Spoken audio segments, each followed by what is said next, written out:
Hello everyone, this is Randy from ProNicheStore. In this video I'm going to be looking at the site setup section of the administration panel. Your first option in site setup is site information.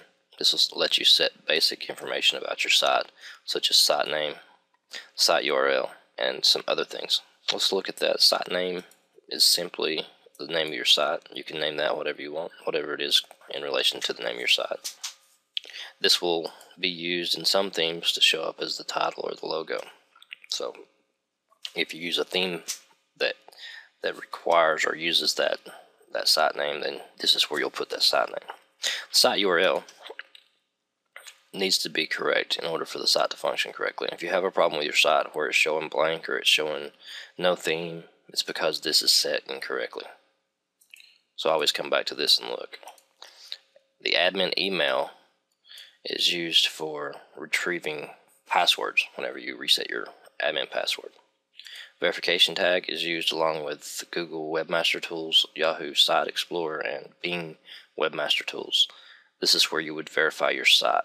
Each of those gives you an option to verify the site with a meta tag. You just simply put your meta tag that they give you into this field, save it, and then you'll be able to verify your site.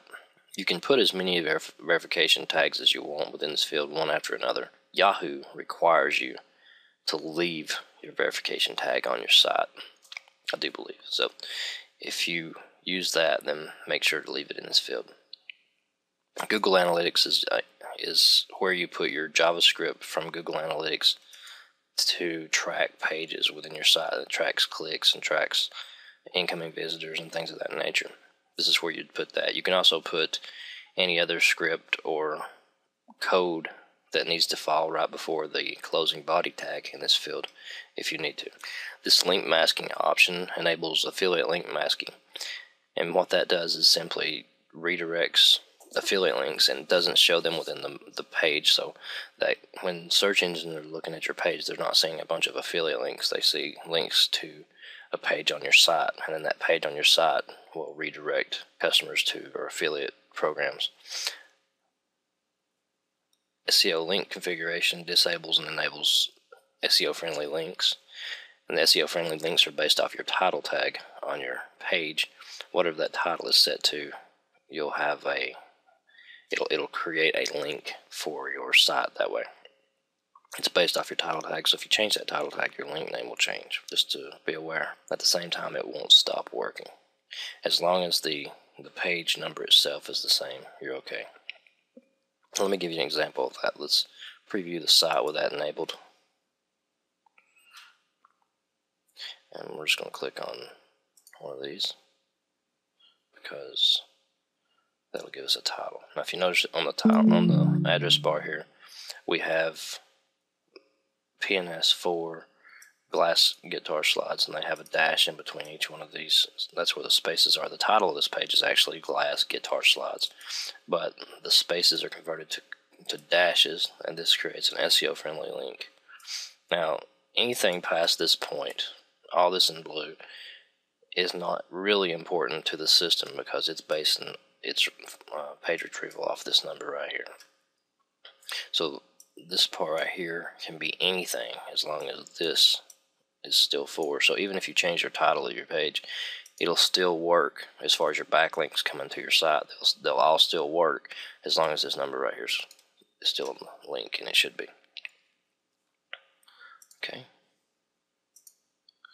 Next, we'll look at the dash or underscore option. As you saw in that last example, the spaces were converted to dashes because I had this enabled.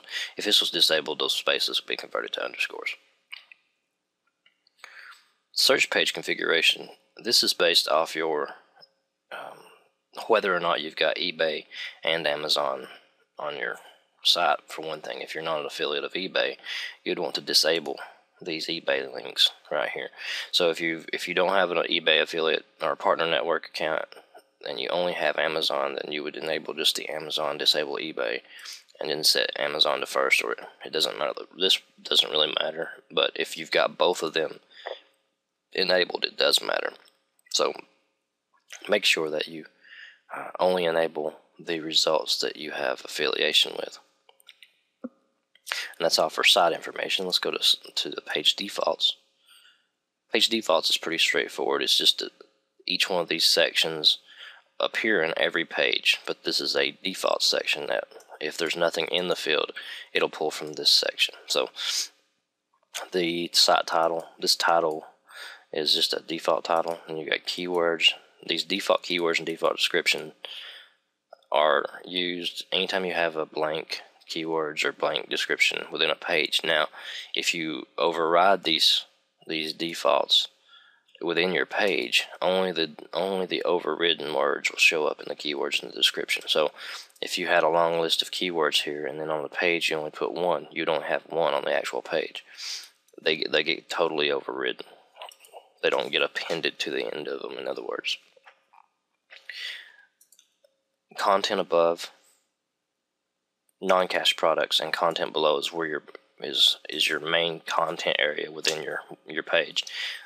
The non-cache products is there for eBay listings because it doesn't get cached.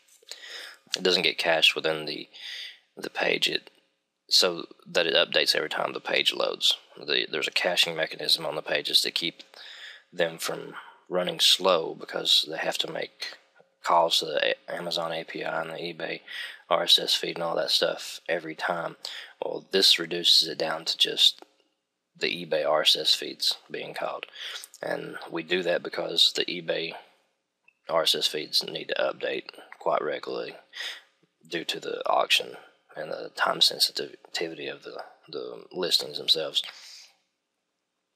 Then you've also got places for ads. You've got top ads, right ads, bottom ads, and left ads.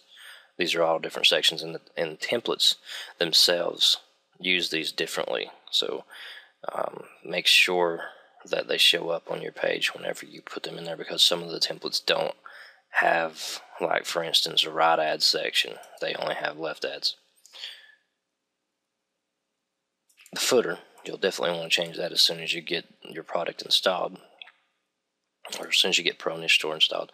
You'll want to change this footer and save it, because this will show up on every page. Next, look at the change password dialog. And change password. Before I do that, let's go back. You can put eBay and Amazon listings on any of these right here from within the page default. So you could have default eBay and default Amazon listings on each one of these and just put your content different on each page. It's up to you. Change password. Let's go back to that. You can change your password here just like you would in most other programs. You would want to put in your old password and then put your new password in twice. Now, if you've reset your password using our password reset tool, you'll get a long string of characters that will be your password. Now, when you come to this screen to change that to a new password, make sure that you put that long string of characters in this old password field and not some old password that you thought it could be. Just remember that is your old password now once you get that set. So that's the site setup, and we'll move on to the backup and restore